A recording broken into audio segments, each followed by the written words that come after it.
I once saw that it was featured on a French newspaper, French magazine.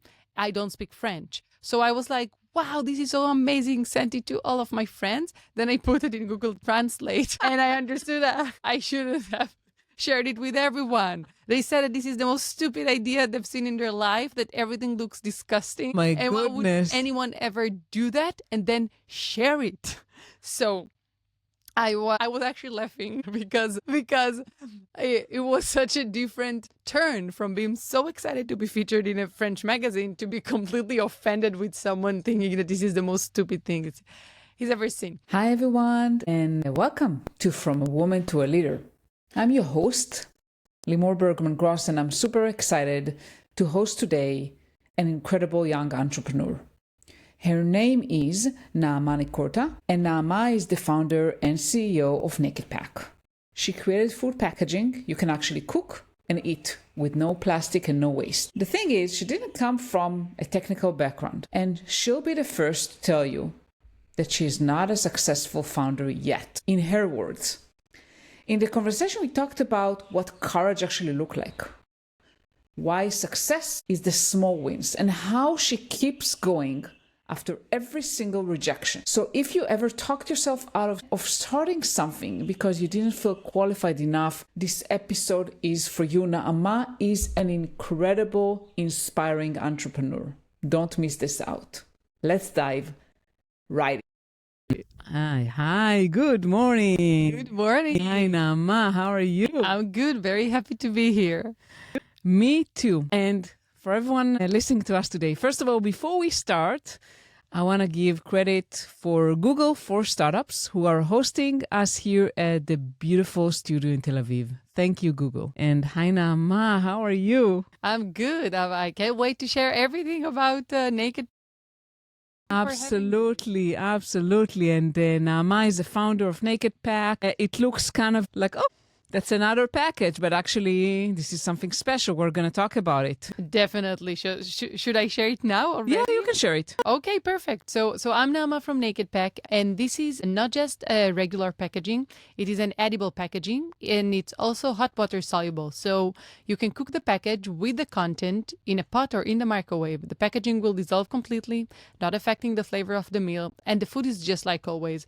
Only there's no microplastic, there's no waste, and there are no chemicals at all. Just like a fruit or a vegetable peel, you can just eat it with the content.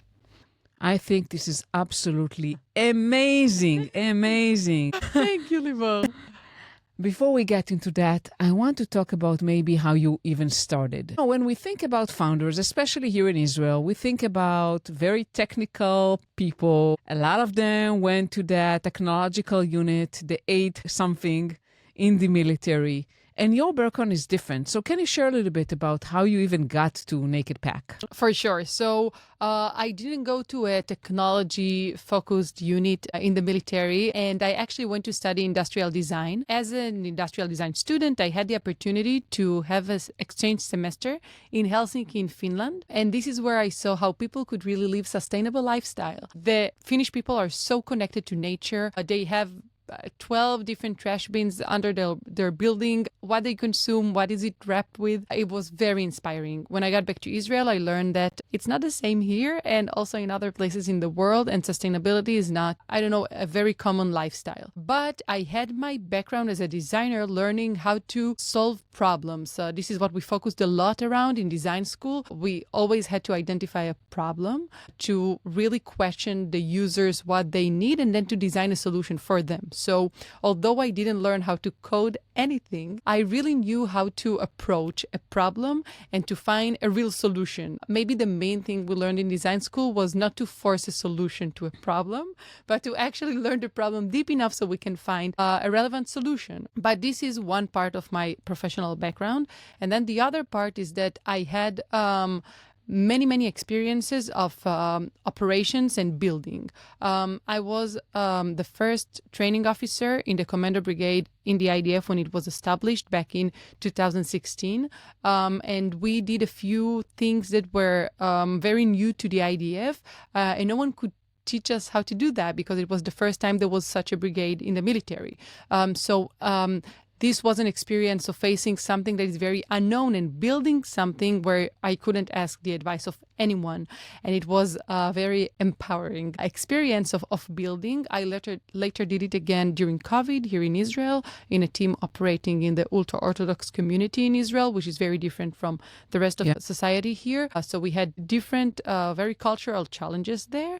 And again, during the recent war, I was part of the team of the government fund to support the reserve soldiers. And again, we had to build something from scratch. I love the experience of building. I enjoy it so much. I always say that I get so much joy from facing a completely plain Excel sheet where there is nothing in and I just need to fill it. So I really enjoy this experience of building. And I think that this building and these solving problems experiences together created something for me that is not around technology at all, that is very rare, maybe here in the background of successful founders. I'm not a successful founder yet. I hope to be one. But this combination gives me the opportunity to do something in this world of entrepreneurship, maybe from a different angle.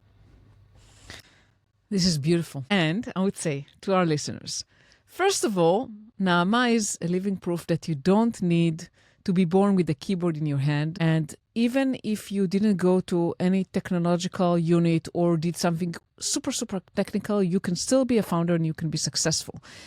And I want to talk a little bit about what it means to be successful, because to me, Naama, you're already exhibiting success. Okay, well, first of all, thank you. And this is a really good question, because I think sometimes that entrepreneurs who failed but built something that inspired others, or maybe created the road for other startups to operate successfully in a specific field, can also be success. I think that success is something very, very personal. I think that what is very important to me usually when I feel desperate or that I don't know what to do, I usually read the backgrounds or biographies of successful people. I think that like 3/4 of their biographies are failures. Absolutely. And this is something I keep reminding myself that even now, I've started NakedPak almost 2 years ago. So we're quite early stage. We're in a space where it takes some time until we can launch our first product. We cannot do it immediately. But I think that when we show what we have and we're on social media and we have a website and we let people try our products worldwide, although we haven't launched yet, I think that our success for now is to show people that there is another way. Their food doesn't have to be wrapped with plastic or glass or aluminum or paper. It can be wrapped with food. And the reactions we get are so excited about this opportunity that I feel like this is already a success we've achieved. Absolutely. I think just you sitting here in front of me with those beautiful packages that I can't wait to try it out. This is, to me, you already succeeded, because we measure success by great outcomes, right? You raised obscene amount of money, you launched your product, I don't know, were maybe some company acquired you or you went, public. No, success is the little things that you do, that you had an idea and you went to implement it. To me, this is already success. Thank you. I think that it is hard during this journey to celebrate little wins or to really be happy with what you accomplished with very, very little steps. But it is so important to do it, because if you don't, it's impossible to survive this journey. Absolutely. And entrepreneurship is not for everyone, for sure. And it's a journey, as you said, and you have to really, first of all, be passionate about what you do. And seems like you are, seems like you said, yeah, this is a problem I want to solve, and be able to overcome the challenges. And there are challenges all the time, no doubt about it. True. So I find two types of founders, and this to be very, very general. There are so many types of founders, but those who really have personal passion to the problem, and those who have personal passion to the journey. Some people want this huge challenge. Some people want this huge success, and some just want this amazing exit or financial accomplishment, which is a fantastic motivation. But I'm from the other type of founders. I have a serious problem with plastic, with waste, with microplastic, with chemicals. This is also my lifestyle. And this is why when this is a very challenging journey. I question myself 10 times a day. Is this a product people will really use? Is this something the world really needs? Can I touch it? Of course. I'm just curious. Please. Wow. Well, it looks like plastic. It feels like plastic, but it's not. What is it made from? So it is made of mainly algae. All of the ingredients we use are food grade, so this is completely safe to consume. And it does look like plastic and kind of feels like, because we wanted to feed the industry. We don't want to create new machines to feed our materials. We want our materials to feed existing machinery. So this is like why it feels, and also you can see the small details like the sealing or the printing, which are very, very conventional. Yeah. I think this is fascinating. I'll tell you something, Naama. I think that you already succeeded, as I mentioned. And it's like, because you have a passion, you're more likely to succeed, because you're doing something out of strong belief that this is the right thing to do. Not just for you, not just for making money, but for the goods of everyone and our planet. For sure. And I usually say that when I feel like I had a very difficult day, or I was rejected by investors or potential collaborators, then I cook dinner to myself, and then I create this huge pile of waste. And I just tell myself, well, just keep working. I mean, there is something that you have to do with that. I feel like this problem is everywhere and around us, and those who suffer from it are always third world countries where all of the waste is shipped to, and we have to take responsibility over that. And the second thing is that we just consume so much microplastic, and there's so many different researchers that show that we shouldn't. We better not consume that much microplastic. And when I search for a solution for that, as by the way, as a design student, not as an entrepreneur, most of my design philosophy was around biomimicry. So all solutions already exist in nature. We just need to adapt them to the industry. And there are amazing examples to this kind of philosophy. For example, Velcro tape is inspired by cotton and spikes, and it was adopted by NASA because everything is floating in the spaceship. So I wanted to find a solution for food packaging in nature as well. And I was so completely convinced that there were solutions, because plastic has been here for 120 years, but food has been here since ever. And there were different ways to deliver food from one place to another without plastic and without other materials that we were sourcing in the past hundreds of years. So when I looked back, I looked at fruits and vegetables peels, and I thought to myself, these are the most sustainable packaging in the world. The tomato peel protects the content perfectly. And then we just eat it. We don't think about it. When it's in a bulk and we just take one, we don't think about the hundreds of people who touched it before us, the dust, the flies, the rats, I don't know, depends on the supermarket. But the tomato is exposed to dirt, and we just don't care. Some people wash it with soap, some people wash it with water, some people don't even wash it. We just trust it. And this is exactly what I wanted to create, something that is very much similar to fruits and vegetables peels, but in this example, for oatmeal, with everything inside. Usually when people ask me about the hygienic concerns when it comes to edible packaging, I tell them, well, you already do it with tomato, and you don't even think about it. And usually the reaction is, right, because we don't even think about it. So same here, you can rinse the package with water and even with soap to clean, and then to eat it. And this is why I'm convinced that NakedPak is a good solution, because it is just an extension of a solution that was developed by nature for over millions of years and has been here since ever. I agree with you, and I'm a huge supporter already. I'm a huge supporter of you because, I really believe that we need to be thinking about our planet and our environment. And I'm using, this is my small, when I used to live in the US, some funny story. US is talking all about their recycling, depending on the state, right? They have a lot of, But then when you go to the grocery store, and especially Costco, that's my favorite place that I miss so much, you buy those huge kind of packs of spring water in those small bottles. And we used to do that too when we moved. I haven't been thinking about it, right? We used to buy huge packs of 30-something or 40-something small bottles of water, and then you just consume the water, you throw away, even if you recycle, right? You recycle the small. And then I was thinking, this is insane. Why do we even do that? Mm-hmm. We should just, use reusable bottles. Right. I think that the thing with the disposable everything is the convenience. It is very, very convenient to drink from a bottle, and then when you're done to just throw it away. It is very convenient to eat with single-use plates and cutlery, even more when you're hosting people or when you're outdoors. It is so, so easy. And this is exactly the problem, because when I offer you to do something like that, it means that you have to clean something afterwards. When you go outdoor, you have to clean. When you host people, you have to clean. Yeah. And it is harder, but I think that once you get used to it. I mean, if you lose this bottle, you're done, right? This is part of you. By the way, I'm very attached to the bottle. Right. You know, you can see all the dents here. I'm very attached to this bottle. Once I forgot it at the store, and I after an hour I rushed there. Because once you get used to it, it just, I mean, you can see the scars. You're connected to this bottle. It is part of you. And I think it's exactly the same with other habits. Once you get used to bringing your own lunchbox to work and you don't get it in disposable takeaway boxes, you just rinse it in the sink afterwards. If there is a dishwasher, even easier. If not, you take it home, you wash it there. It's a very serious change to do. Well, in my opinion. And now I need to convince people that it is not very hard for them as well.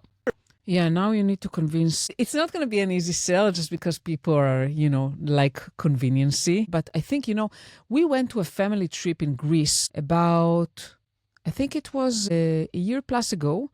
And I was astonished that they didn't sell any like single-use cutlery at all.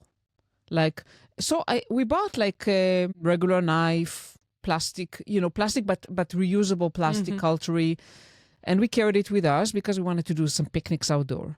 But I was amazed that they don't have it. Yeah, right. And this is why regulation is so amazing. One day you have it and the other day you don't have it and you need to find other solutions. And then you see that the other solutions have always been here. You just didn't look at them because it wasn't the convenience or the cheap. Sometimes the alternatives are not very cheap. But I, for example, always carry with me in my bag a spoon and a fork, like from the set I have at home. Yeah. And then when I want to eat something, if it's takeaway or if it's my lunch, I just take it out and then I clean it. Very easy in a cooler or any other place. And it's been here for the past 2 years. Always when I go to the airport, they ask me why I have a fork in my bag, but it's always here. I never think about it. I never take the disposable or single-use fork. I don't need it. And I think it's very much like the bottle. But regulation is so helpful. There's so many places in the world where things are just banned. Single-use, plastic, different materials, also different chemicals out of the plastic formulation that are just banned. And it's amazing to see how much impact it has. It has so much impact because then the producers, the manufacturers, the companies, and the people need to find other solutions. And they always find. Definitely.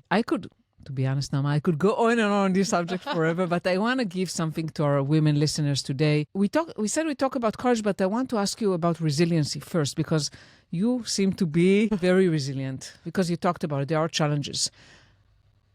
Do you have any tips for any women out there, whether they are entrepreneurs or, they're facing challenges in their careers?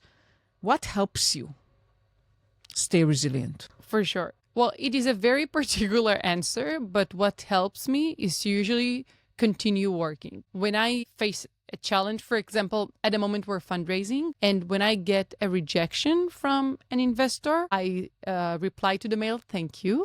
Then I move it to the rejection folder, and then I continue working. I feel like this is a fantastic motivation for me to work even harder because I didn't get what I wanted, and I still want it even more now. So for me to continue working, even though the mood is not great, even though it's late at night, it is really helpful for me because then I feel like the rejections don't stop me. The challenges, they don't stop me. I don't feel like this is how I'm judged. I judge myself by how hard I work. And I decide to continue working very, very hard. So this is one tip for me. And I know that when you get rejected, the easiest thing is to go under the blanket in bed. Feel sorry for yourself.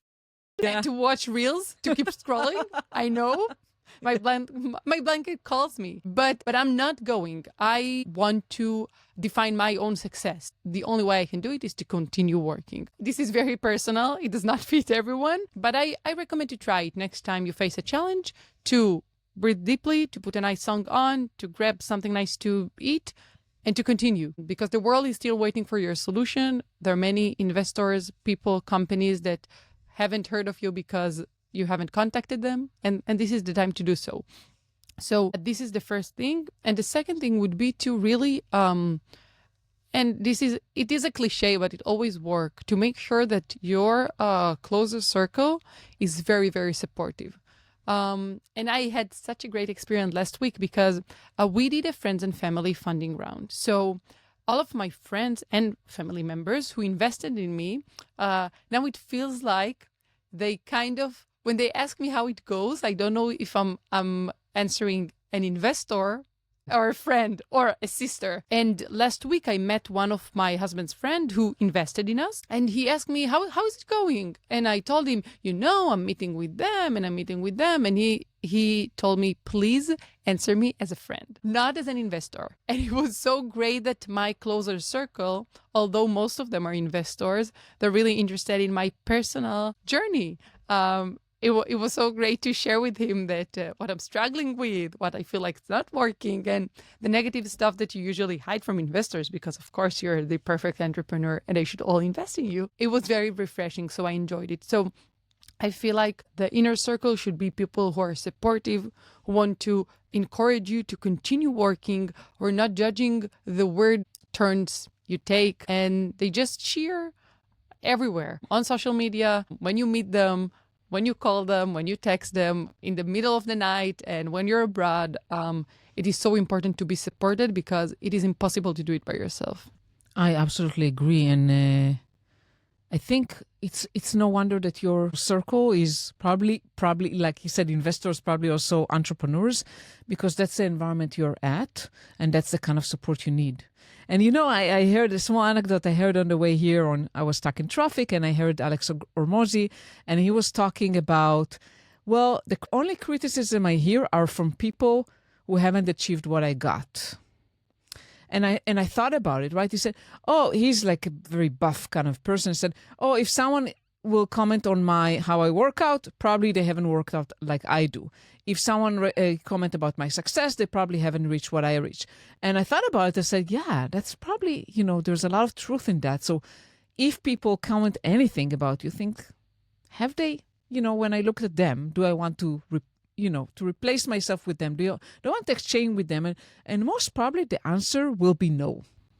I mean, it is when you choose to do this kind of thing in your life, to be an entrepreneur, you usually show only the glamorous parts of it. You really hide all the very, very, very, very hard parts, all the bets you take over your own and other people's money, and the time and energy and everything. It is very easy to look from the side and to, judge or comment or even give you tips. This is why when I meet my friends, I speak about the personal challenges. And then when I meet entrepreneurs or investors or people from the industry, I speak about the professional challenges. And I don't mix them because I feel like these are two different worlds. I would not tell an entrepreneur how hard it is for me to sell myself. And I will not tell a friend that I didn't manage to build a very good branding strategy or something like that. I will not mix these because I want each group to give me a very professional, I don't know if professional, but a very honest feedback and perspective. And regarding people who are commenting, well, I guess that once I read it in a book, and it really got me that you never want to be the smartest person in the room. You want to be the least smart one because you want to learn from everyone else and to try to be as good as they are. I try to be, as much as possible, in contact with entrepreneurs who are in Series A, who are about to be acquired, who are way, way, way more successful than myself, because then I can look up to them. And recently, I started speaking with many founders who just started, who have an idea or just decided to start a startup or just found a co-founder.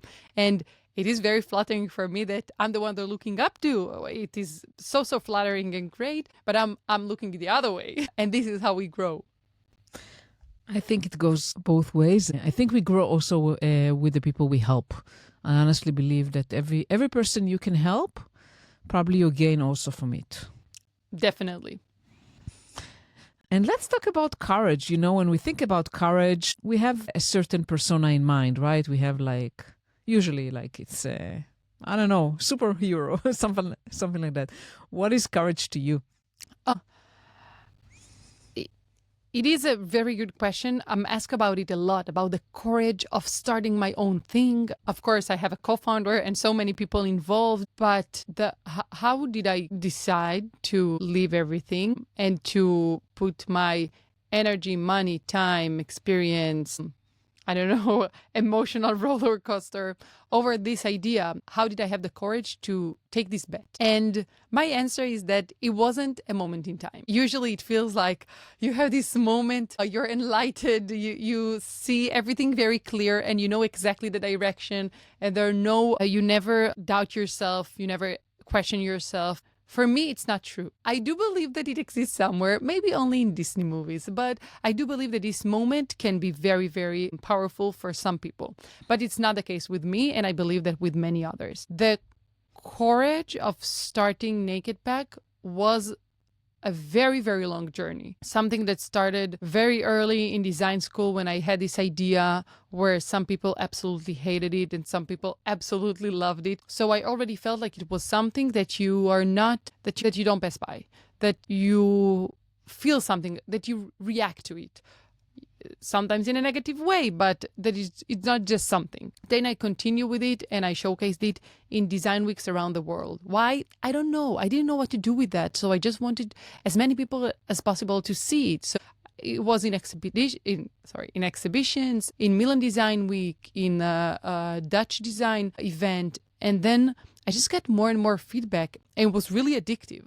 I wanted to keep spreading it so more people and companies can speak with me about the possibilities. And I had this belief that it might not be only a concept, but I wasn't convinced what that even means. But I had the courage to share it with the world and also to get some very, very offensive comments sometimes.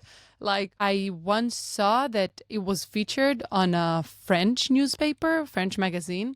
I don't speak French. So I was like, wow, this is so amazing. Sent it to all of my friends. Then I put it in Google Translate and I understood that I shouldn't have shared it with everyone. They said that this is the most stupid idea they've seen in their life, that everything looks disgusting. My and goodness. Why would anyone ever do that and then share it? So I was actually laughing because it was such a different turn from being so excited to be featured in a French magazine to be completely offended with someone thinking that this is the most stupid thing he's ever seen.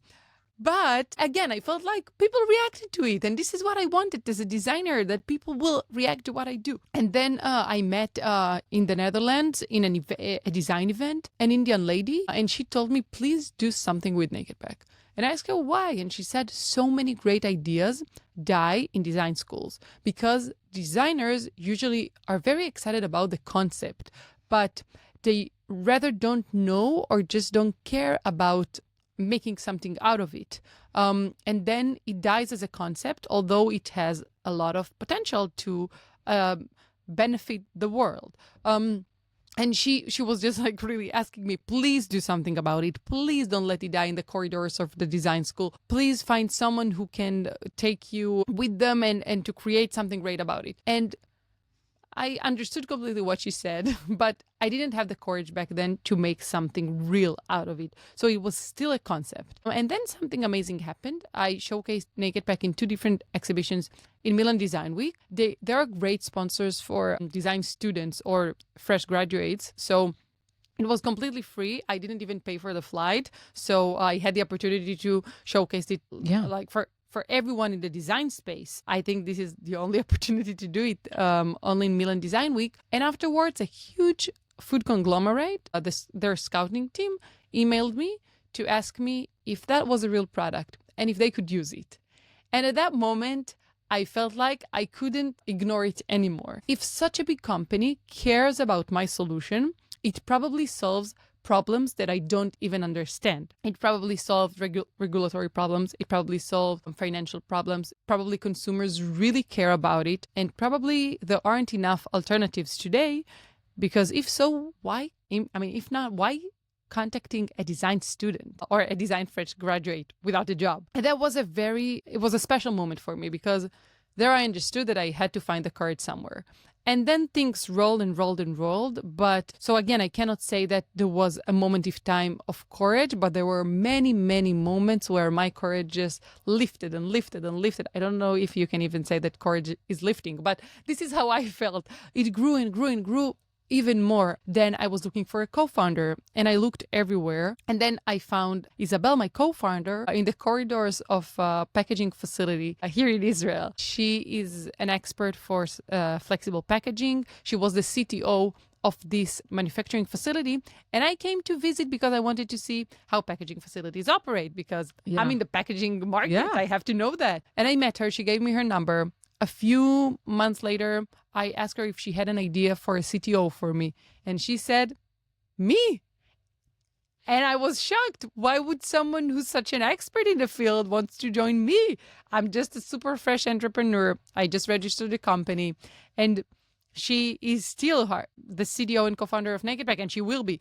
She's amazing. We have such a fantastic connection. But this could only happen because I went to places where I was it was only a year and a half ago, but where I wasn't an expert. I was very young. I was very different in the view.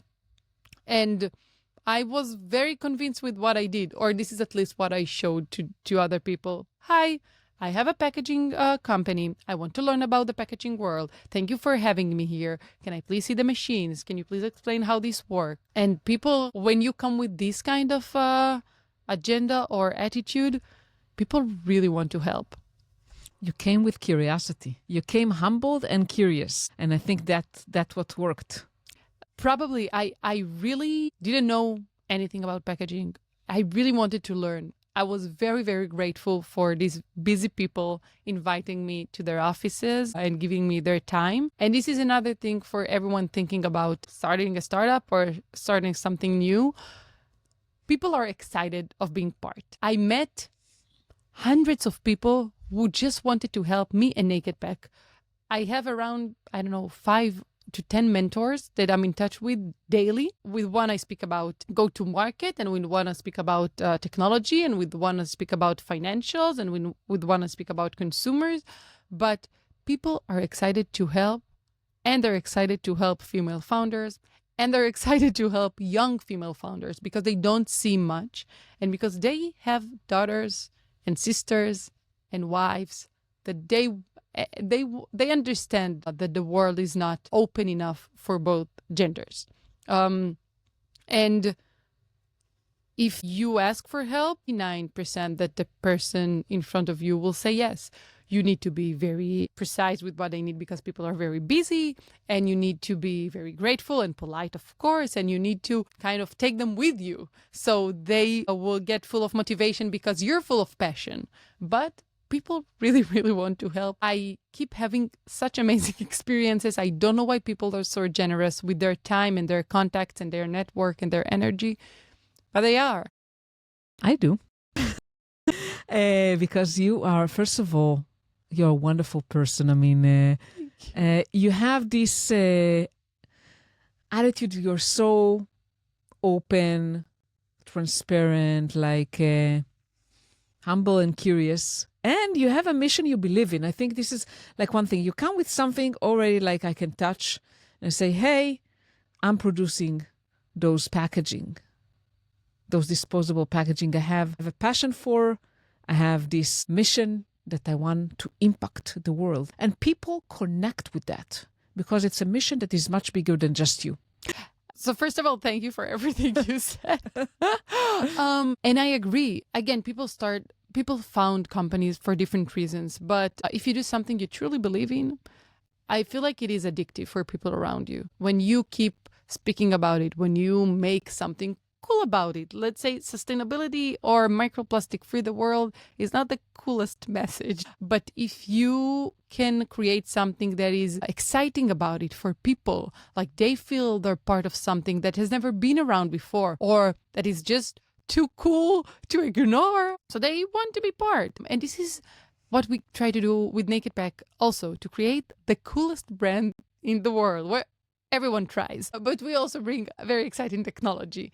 But we want to create something really, really fun about it. And we have an awesome advisor that I love so much. He spent 35 years in the consumer world. And when I ask him about NakedPak, why he wants to be part of it, besides the fact that he says he's allergic to plastic. But this is reason number one. The second one is that he said, NakedPak is fun. And I want to make a tattoo of it because this is really what we try to do. NakedPak is fun. It's about doing something magical. It's about making the packaging disappear completely.